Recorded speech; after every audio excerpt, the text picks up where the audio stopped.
Friends, ಎಲ್ಲರಿಗೂ ನಮಸ್ತೆ. ಹಾಗೆ ಟ್ಯಾರೋ ಲೈಫಿಗೆ ನಿಮ್ಮೆಲ್ಲರಿಗೂ ಸ್ವಾಗತ. ಸೊ ಯಾರೆಲ್ಲ ಫಸ್ಟ್ ಟೈಮ್ ಚಾನೆಲ್ನ ನೋಡ್ತಾ ಇದ್ದೀರಾ, ಚಾನೆಲ್ಗೆ ಸಬ್ಸ್ಕ್ರೈಬ್ ಆಗಿ ಹಾಗೆ ಬೆಲ್ಲೈಕನ್ನ ಪ್ರೆಸ್ ಮಾಡಿ. ಮತ್ತು ಯಾರೆಲ್ಲ ರಿವಿಸಿಟರ್ಸ್ ಇದ್ದೀರಾ ನಿಮ್ಮೆಲ್ಲರಿಗೂ ಟ್ಯಾರೋ ಲೈಫಿಗೆ ಸ್ವಾಗತ.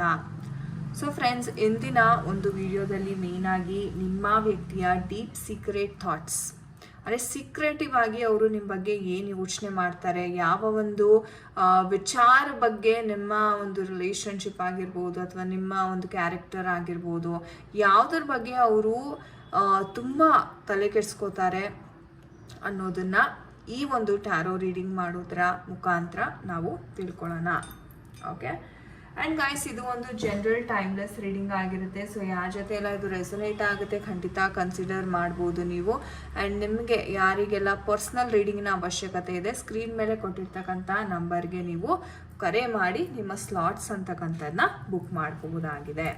ಓಕೆ, ಸೊ ಬನ್ನಿ ವಿಡಿಯೋವನ್ನು ಶುರು ಮಾಡೋಣ. ಸೊ ಫಸ್ಟ್ ಆಫ್ ಆಲ್ ನಿಮ್ಮ ಮೈಂಡನ್ನು ನೀವು ಕಂಪ್ಲೀಟಾಗಿ ರಿಲ್ಯಾಕ್ಸ್ ಮಾಡ್ಕೋಬೇಕಾಗತ್ತೆ. ಆ್ಯಂಡ್ ಯಾರಿಗೋಸ್ಕರ ಈ ವಿಡಿಯೋವನ್ನು ನೋಡ್ತಾ ಇದ್ದೀರಾ ಆ ವ್ಯಕ್ತಿಯ ಹೆಸರು, ಡೇಟ್ ಆಫ್ ಬರ್ತ್, ಓಕೆ, ಇಲ್ಲಾಂದರೆ ಅವರೊಂದು ಭಾವಚಿತ್ರ ಇದ್ದರೆ ಭಾವಚಿತ್ರವನ್ನು ನೋಡ್ಬೋದು. ಅದಕ್ಕಿಂತ ಮುಂಚೆ ನಿಮ್ಮ ಇಷ್ಟ ದೇವರು ಯಾರಿದ್ದಾರೆ ಅವ್ರನ್ನ ಪ್ರಾರ್ಥನೆಯನ್ನು ಮಾಡಿಕೊಂಡು ತದನಂತರ ನೀವು ನಿಮ್ಮ ಪರ್ಸನ್ ಬಗ್ಗೆ ಥಿಂಕ್ ಮಾಡಿ ನೋಡೋಣ. ಅವರ ಒಂದು ಡೀಪ್ ಸೀಕ್ರೆಟ್ ಥಾಟ್ಸ್ ನಿಮ್ಮ ಬಗ್ಗೆ, ಅಂದರೆ ನಿಮ್ಮ ಜೊತೆನೂ ಶೇರ್ ಮಾಡದೇ ಇರತಕ್ಕಂತಹ ವಿಚಾರಗಳು ಏನಾದರೂ ಇದೆಯಾ ಅನ್ನೋದನ್ನ ನಾವು ಇಂದಿನ ಒಂದು ಟ್ಯಾರೋ ರೀಡಿಂಗ್ ಮುಖಾಂತರ ತಿಳ್ಕೊಳ್ಳೋಣ. So think of your person. Skip ಮಾಡಬೇಡಿ ದಯವಿಟ್ಟು ವಿಡಿಯೋಸ್, ಯಾಕಂದರೆ ಈ ಶಫ್ಲಿಂಗ್ ಇಸ್ ವೆರಿ ಇಂಪಾರ್ಟೆಂಟ್. ನಿಮ್ಮ ಎನರ್ಜೀಸ್ ಕನೆಕ್ಟ್ ಆಗೋದೇ ಶಫ್ಲಿಂಗ್ ಮುಖಾಂತರ. ಸೊ ಹಾಗಾಗಿ ದಯವಿಟ್ಟು ಯಾರು ಈ ಒಂದು ಶಫ್ಲಿಂಗ್ ಪಾರ್ಟ್ನ ಸ್ಕಿಪ್ ಮಾಡ್ಲಿಕ್ಕೆ ಹೋಗಬೇಡಿ. So think of your person. Okay, so we have judgment card. All right, think of your person. ಇಷ್ಟ ದೇವರನ್ನ ಸಹ ನೀವು ಪ್ರಾರ್ಥನೆಯನ್ನ ಮಾಡಿ, ಯೂನಿವರ್ಸ್ಗೆ ಸಹ ಪ್ರಾರ್ಥನೆಯನ್ನ ಮಾಡಿ. ಓಕೆ, ಪ್ರಾರ್ಥನೆಯನ್ನ ಮಾಡಿಕೊಂಡು ನಿಮ್ಮ ಒಂದು ಪ್ರಶ್ನೆಗಳೇನಿದೆ ನೋಡೋಣ. Bottom of the deck we have 8 of cups. Okay, so these are the energies ಬಂದಿದೆ. ಸೊ ಗೈಸ್, ಈ ಒಂದು ಎನರ್ಜೀಸ್ನ ನೋಡೋದಾದರೆ ಮುಖ್ಯವಾಗಿ ಇಲ್ಲಿ ತುಂಬ ಇಗ್ನೋರೆನ್ಸ್ ಅಂತಕ್ಕಂಥದ್ದು ಕಾಣಿಸ್ತಾ ಇದೆ. ಬಹುಶಃ ನೋ ಕಮ್ಯುನಿಕೇಷನ್ ಝೋನ್ ಆಗಿರ್ಬೋದು, ಅಥವಾ ನಿಮ್ಮ ಪರ್ಸನ್ ನಿಮ್ಮಿಂದ ತುಂಬ ದೂರ ಹೋಗ್ತಿರ್ತಕ್ಕಂತಹ ಒಂದು ಸನ್ನಿವೇಶಗಳಾಗಿರ್ಬೋದು. ನೀವು ಎಷ್ಟೇ ಅವರನ್ನು ಕಾಡಿ ಬೇಡಿ ಒಂದು ರೀತಿ ನೀವೇ ಅಂಗಲಾಚಿ ಅವರನ್ನು ತುಂಬ ಬೇಡ್ತಾ ಇದ್ದೀರಾ ಪ್ರೀತಿಗಾಗಿ ಅಂತ ಸಹ ಇಲ್ಲಿ ಕಾಣಿಸ್ತಾ ಇದೆ. ಒಂಥರ ತುಂಬ ಒಬ್ಸೆಸ್ಡ್ ಆಗಿದ್ದೀರಾ ಈ ಒಂದು ವ್ಯಕ್ತಿಯ ಕುರಿತಾಗಿ. ಆ್ಯಂಡ್ ನಿಮಗೆ ಒಂದು ದಾರಿ ಅಂತಕ್ಕಂಥದ್ದು ಗೊತ್ತಾಗ್ತಾ ಇಲ್ಲ. ಅಂದರೆ ನಾನು ಏನು ಮಾಡಿದ್ರೆ ಈ ವ್ಯಕ್ತಿಗೆ ಇಷ್ಟ ಆಗುತ್ತೆ, ಏನು ಮಾಡಿದ್ರೆ ಈ ವ್ಯಕ್ತಿ ನನ್ನ ಲೈಫಲ್ಲಿ ಮತ್ತೆ ವಾಪಸ್ ಬರ್ತಾರೆ, ನಾನೇನಾದ್ರು ಬದಲಾವಣೆ ಮಾಡ್ಕೋಬೇಕಾ, ಅಥವಾ ನಾನೇನಾದ್ರು ನನ್ನ ಕ್ಯಾರೆಕ್ಟ್ರಲ್ಲಿ ಅಥವಾ ನಾನು ನಡ್ಕೊಳ್ಳೋ ರೀತಿಯಲ್ಲಿ ಏನಾದರೂ ಬದಲಾವಣೆ ಮಾಡ್ಕೋಬೇಕಾ, ಈ ಥರ ತುಂಬ ಹಲವಾರು ಪ್ರಶ್ನೆಗಳು ನಿಮ್ಮ ಮೈಂಡಲ್ಲಿ ಓಡ್ತಾ ಇದೆ.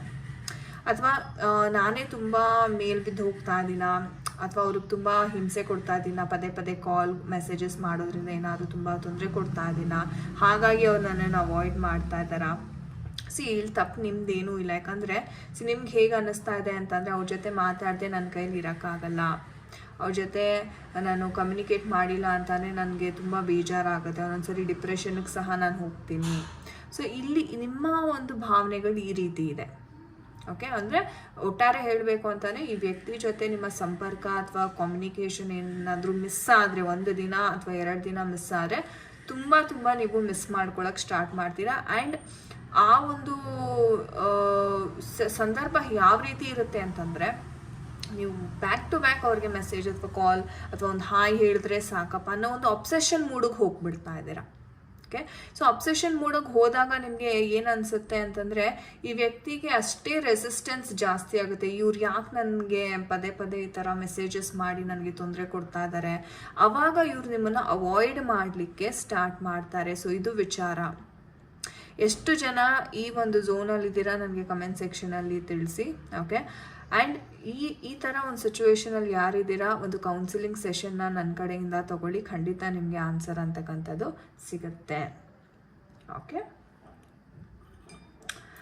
ಆ್ಯಂಡ್ ಅವರ ಒಂದು ಎನರ್ಜೀಸ್, ಡೀಪ್ ಸೀಕ್ರೆಟ್ ಥಾಟ್ಸ್ ನೋಡೋದಾದರೆ ನಾನು ಹೇಳ್ದಂಗೆ ನೀವು ತುಂಬ ಪ್ರಯತ್ನ ಪಡ್ತಿದ್ದೀರಾ. ಆ್ಯಂಡ್ ಏನಪ್ಪ ಅಂದರೆ ಇವ್ರ ಕೆಲಸದಲ್ಲಿ ತುಂಬ ಬ್ಯುಸಿ ಇದ್ದಾರೆ, ಒಂದು ಹಾರ್ಡ್ ವರ್ಕಿಂಗ್ ಪರ್ಸನ್ ಅಂತ ಹೇಳ್ಬೋದು.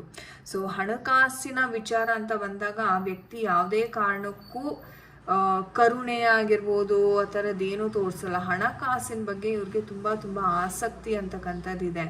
ಯಾಕೆ ಅಂತಂದರೆ ಇವ್ರಿಗೆ ಫಸ್ಟ್ ಆಫ್ ಆಲ್ ನಂಬರ್ 8 ಅಂತಕ್ಕಂಥದ್ದು ನನಗೆ 2 ಬಾರಿ ಬಂದಿದೆ ಇಲ್ಲಿ. ಇವರು ತುಂಬ ಕಷ್ಟಕರವಾದ ಜೀವನವನ್ನು ನೋಡಿ ಬಂದಿರತಕ್ಕಂಥವ್ರು. ಆ್ಯಂಡ್ ಇವಾಗ ಅವ್ರ ಮೈಂಡ್ ಹೇಗಿದೆ ಅಂದರೆ, ನಾನು ಹಣವನ್ನು ಸಂಪಾದನೆ ಮಾಡಬೇಕು, 4 ಜನರ ಮುಂದೆ ನಾನು ತಲೆ ಎತ್ಕೊಂಡು ಬಾಳಬೇಕು, ನಾನು ಸಹ ಐಷಾರಾಮಿ ಜೀವನವನ್ನು ನಡೆಸಬೇಕು, ನಾನು ಯಾರಿಗಿಂತಲೂ ಕಮ್ಮಿ ಆಗಬಾರ್ದು, ಆ್ಯಂಡ್ ಯಾರೂ ಸಹ ನನ್ನನ್ನು ಗ್ರಾಂಟೆಡ್ ಆಗಿ ತೊಗೋಬಾರ್ದು, ಸೊಸೈಟಿನಲ್ಲಿ ನನಗೆ ಒಳ್ಳೆ ಹೆಸರು, ಒಳ್ಳೆ ಸ್ಟೇಟಸ್, ಒಳ್ಳೆ ಪೊಸಿಷನ್ಗೆ ನಾನು ಹೋಗಬೇಕು ಅನ್ನೋ ಒಂದು ಹಠ ಅಂತಕ್ಕಂಥದ್ದು ಜಾಸ್ತಿ.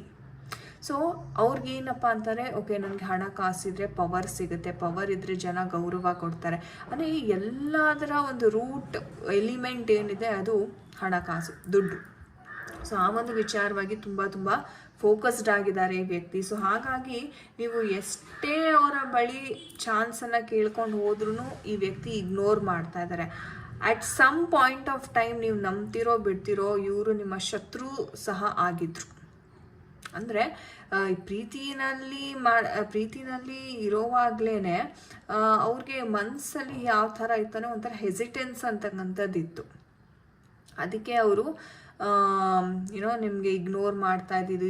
ಎಷ್ಟೋ ಜನ ಕೇಳ್ತೀರಾ, ಮೇಡಮ್ ನಾನೇನು ತಪ್ಪೇ ಮಾಡಿಲ್ಲ, ಆದ್ರೂ ಅವ್ರು ನನ್ನನ್ನು ಈ ಥರ ನಡೆಸ್ಕೊಂಡ್ರು, ಅವರು ಅದು ಪಾಪಿ, ಅವ್ರು ತಪ್ಪು ಮಾಡಿದ್ದಾರೆ ಅಂತ ಎಷ್ಟೋ ಜನ ಹೇಳ್ತೀರಾ. ಬಟ್ ಮಾಡೋ ಹಾಗೆ ಮಾಡಿರೋದು ನೀವೇ, ಒಪ್ಕೋತೀರಾ?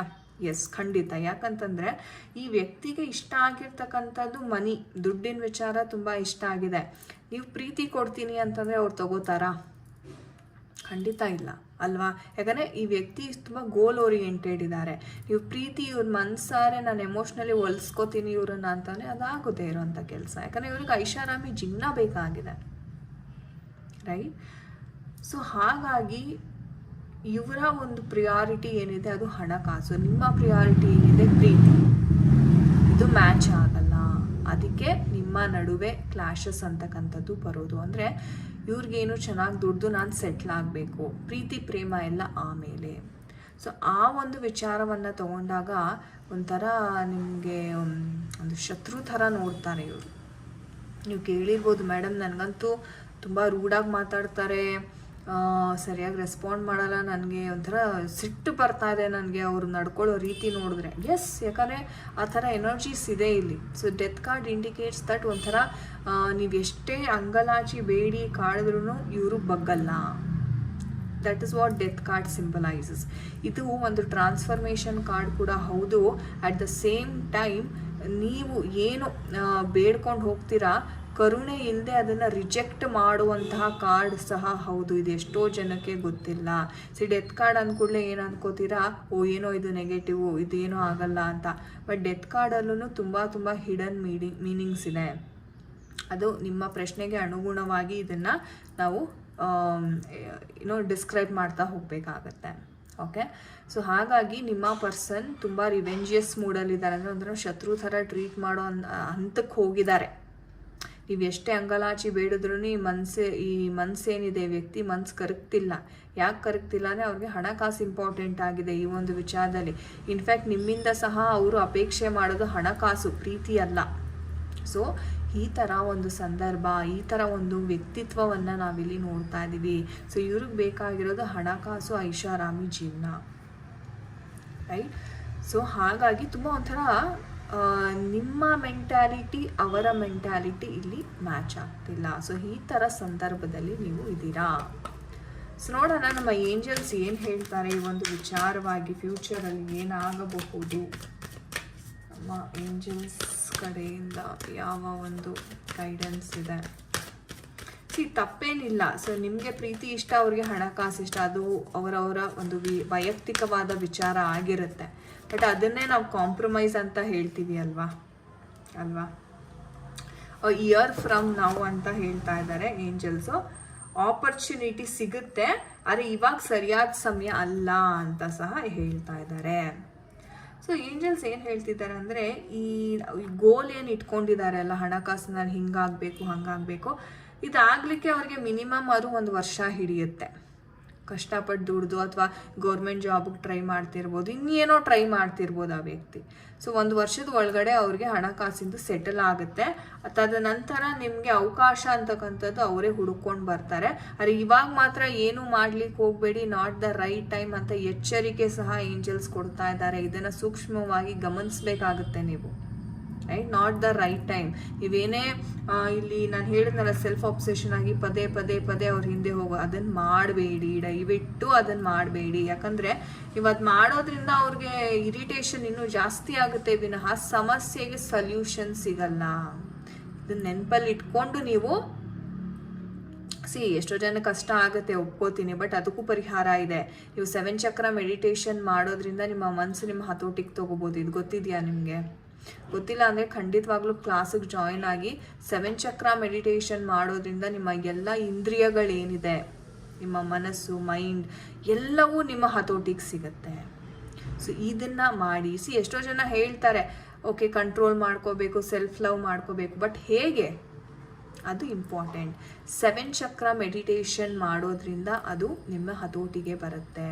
ಇದನ್ನು ದಯವಿಟ್ಟು ತಿಳ್ಕೊಳ್ಳಿ. ಸೊ ಖಂಡಿತ ಆಪರ್ಚುನಿಟಿ ಅಂತೂ ಸಿಗ್ತಾ ಇದೆ. ಸೊ ಟೆನ್ಷನ್ ತಗೊಳ್ಳೋ ಅಂಥದ್ದು ಏನಿಲ್ಲ. ವರ್ಷದ ಒಳಗಡೆ ನಿಮಗೆ ಒಂದು ಆಪರ್ಚುನಿಟಿ ಸಿಗುತ್ತೆ. ಒಂದು ಟ್ರಾನ್ಸ್ಫಾರ್ಮೇಷನ್ ಅಂತಕ್ಕಂಥದ್ದು ನಿಮ್ಮ ಲೈಫಲ್ಲಿ ಆಗ್ತಾ ಇದೆ. ಸೊ ಗೈಸ್, ಇದಾಗಿತ್ತು ಇವತ್ತಿನ ಒಂದು ರೀಡಿಂಗ್. ಐ ಹೋಪ್ ನಿಮಗೆ ಇಷ್ಟ ಆಗಿದೆ ಅನ್ಕೋತೀನಿ. ಆ ಜೊತೆ ಎಲ್ಲ ಇದು ರೆಸೊನೇಟ್ ಆಯಿತು ಖಂಡಿತ ಕಮೆಂಟ್ ಸೆಕ್ಷನಲ್ಲಿ ತಿಳಿಸಿ. ನಿಮಗೆ ಪರ್ಸ್ನಲ್ ರೀಡಿಂಗ್ ಅಥವಾ ಯಾವುದೇ ರೀತಿ ಸಹಾಯ ಬೇಕಾದಲ್ಲಿ ದಯವಿಟ್ಟು ನಮ್ಮ ಕಾಂಟ್ಯಾಕ್ಟ್ ನಂಬರ್ಗೆ ಸಂಪರ್ಕವನ್ನು ನೀವು ಮಾಡ್ಬೋದಾಗಿದೆ. So friends, thank you so much for watching this video. ನಾನು ನಿಮಗೆ ಸಿಗ್ತೀನಿ ಮುಂದಿನ ವಿಡಿಯೋದಲ್ಲಿ. ಅಂಟಿಲ್ ದೆನ್ ನಿಮ್ಮೆಲ್ಲರಿಗೂ ನಮಸ್ತೆ. ಹರೇ ಕೃಷ್ಣ.